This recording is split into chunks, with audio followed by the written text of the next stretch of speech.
थे, उठो, जागो और तब तक नहीं रुको जब तक लक्ष्य ना प्राप्त हो जाए। सुप्रभात आदरणीय प्रधानाचार्य महोदय, प्रभारी शिक्षिका, शिक्षकगण एवं मेरे प्यारे मित्रों।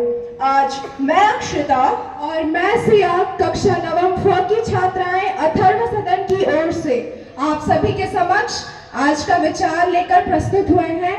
आज का विषय है स्वामी विवेकानंद जी की जीवनी। स्वामी विवेकानंद जी की जयंती पर प्रत्येक 12 जनवरी को उनके विचारों और आदर्शों के सम्मान में राष्ट्रीय युवा दिवस मनाया जाता है।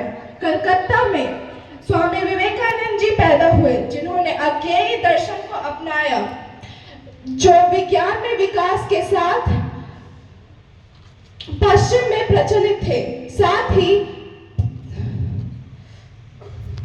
साथ ही वे भगवान के आसपास के विचारों को जानने के लिए उनके अंदर एक मजबूत जज्बा था। उन्होंने कुछ लोगों की पवित्र प्रतिष्ठा पर भी यह संदेह जताया कि क्या कभी किसी ने भगवान को देखा है या बात की है। जब स्वामी विवेकानंद इस दुविधा के साथ संघर्ष कर रहे थे, तब वे श्री रामकृष्ण के संपर्क में आए, जो बाद में उनके गुरु बन गए और उनके सवालों के जवाब खोजने में उनकी मदद की।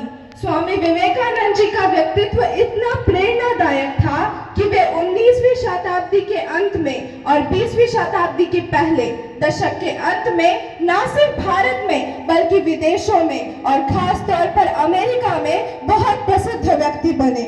उन्हें मुख्यतः sisters and brothers of America में उनके द्वारा दिए गए प्रेरणादायक भाषण के लिए सबसे ज्यादा याद किया जाता है। बाद में वे 1893 में शिकागो में विश्व धर्मों की संसद में हिंदू धर्म को प्रवेश करने में सबसे सक्षम हो सके। अमेरिका में उन्होंने भारत को अपने आध्यात्मिक राजदूत के रूप में दर्शाया और ईमानदारी से लोगों से भारत और पश्चिम के बीच पारस्परिक समझ विकसित करने के लिए कहा, ताकि दोनों देश एक साथ धर्म और विज्ञान का एक संघ बना सके। हमारी मातृभूमि पर स्वामी विवेकानंद को समकालीन भारत के महान संत और एक ऐसे व्यक्ति के रूप में देखा जाता है जिसने राष्ट्रीय चेतना को नया आयाम दिया, जो पहले निष्क्रिय थी। अंत में हम केवल इतना ही कहेंगे कि वे मानव जीवन के